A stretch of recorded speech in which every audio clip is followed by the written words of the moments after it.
You finally did it. You gathered the courage, you practiced exactly what to say, and you set a boundary. But the second you saw the look on their face, the disappointment, the irritation, or that heavy, cold silence, you panicked. You immediately started backpedaling. You said, "Actually, it's fine," or "I didn't mean it like that." Within 30 seconds, you abandoned your own needs just to make the room feel safe again. If you're tired of setting boundaries only to watch them collapse the moment you face resistance, this is for you.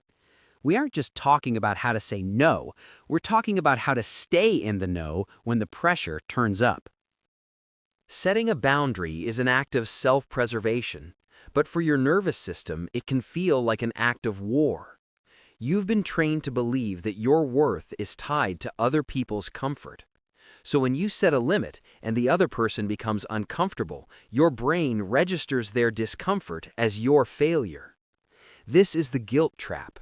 You feel like a bad person for having limits, so you fix the guilt by erasing the boundary.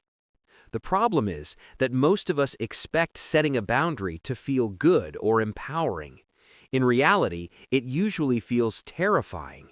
You expect the other person to say, "I completely respect that," but they often don't. They might guilt trip you, gaslight you, or try to negotiate.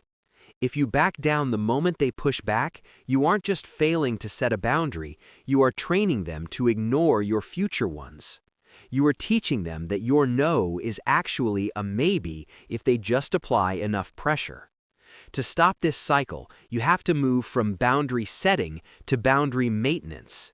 You have to realize that a boundary isn't a wall you build once, it's a fence you have to keep standing by, even when people try to lean on it. To keep your boundaries firm, follow these 6 steps. Number 1. Identify the cost of compliance. Before you speak, ask yourself, what will it cost me to say yes?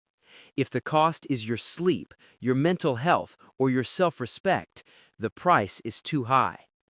Number 2, use the minimalist script. Stop over-explaining.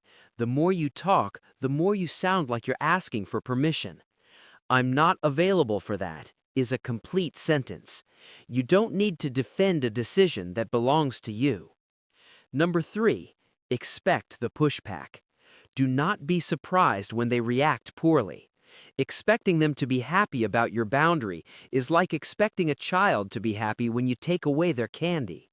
Their reaction is their responsibility, not your mistake. Number 4, the broken record technique. When they try to negotiate or guilt trip you, don't find new reasons. Simply repeat your original boundary. "I understand that's frustrating, but I'm still not available." Number 5, separate the person from the behavior. You can love the person and still hate the behavior. Setting a boundary isn't an attack on them, it's an act of honesty about what you can handle. Number 6, release the need to be the hero. You don't have to save everyone. Sometimes the kindest thing you can do for someone is to let them feel the weight of their own responsibilities. The shift happens when you realize that discomfort is not danger. Just because you feel guilty or the other person is upset doesn't mean you've done something wrong. It just means the old pattern of people-pleasing is fighting to stay alive. Next time you set a boundary and feel the urge to take it back, wait. Give yourself 10 minutes of discomfort. Breathe through it. You will realize that the world doesn't end when you prioritize yourself. In fact, that's where your real life finally begins.